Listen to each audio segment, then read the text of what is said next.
ایک امیر شخص تھا، اپنی بیوی کے ساتھ بیٹھ کے کھانا کھا رہا تھا۔ دسترخوان اللہ کی نعمتوں سے بھرا پڑا تھا۔ اتنے میں دروازے پر آ کر کسی سائل نے صدا دی، ہے کوئی جو اللہ کے نام پر ایک روٹی دے؟ اس امیر شخص نے جیسے ہی سنا ہے کوئی اللہ کے نام پر مجھے ایک روٹی دے دے، تو اس امیر شخص نے وہ سارا دسترخوان اٹھایا، نعمتوں سے بھرا پڑا تھا، کئی کھانے لگے ہوئے تھے، سارا دسترخوان اٹھایا، بیوی کو دیا، جاؤ فقیر کی جھولی میں ڈال۔ سارا دسترخوان فقیر کی جھولی میں ڈال۔ بیوی جیسے ہی باہر نکلی، فقیر کی جھولی میں کھانا ڈالنے لگی، جیسے ہی بھکاری نے اپنا سر اونچا کیا، اس عورت نے اس بھکاری کو دیکھا، دیکھتے ہی اس کی چیخ نکل گئی، دیکھتے ہی رونے لگی، تڑپنے لگ گئی۔ شوہر اٹھا، کیا ہو گیا؟ امیر شخص اٹھا، کیا ہو گیا؟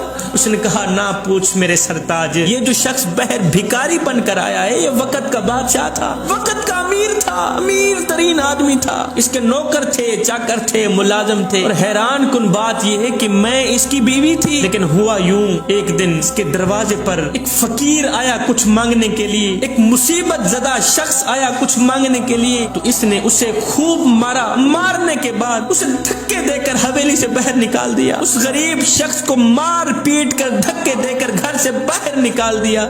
جیسے ہی وہ شخص گھر سے باہر نکلا، اس نے آسمان کی طرف دیکھا، ٹھنڈی سانسیں نکالی، اس کی اس ٹھنڈی سانسوں نے اس شخص کو تباہ و برباد کر کے رکھ دیا۔ یہ اسی دن سے تباہ ہوتا ہے، زوال کی طرف جاتا ہے۔ نوکر چلے گئے، چاکر چلے گئے، ملازم چلے گئے، لونڈیاں چلی گئی، اس نے مجھے طلاق دے ڈالی اور میں آپ کے نکاح میں آ گئی، اس کی یہ حالت دیکھ کر مجھے اتنا رونا آ گیا ہے۔ یہ ساری کہانی سننے کے بعد شوہر نے کہا، بیگم اس سے بڑی تعجب والی بات نہ بتاؤں تجھے؟ کہا، جی بولیے۔ کہا، وہ جو شخص غریب اس کے دروازے پر آیا تھا نا، وہ جو فقیر اس کے دروازے پر کچھ مانگنے کو آیا تھا نا، وہ کوئی اور نہیں تھا، وہ میں ہی تھا۔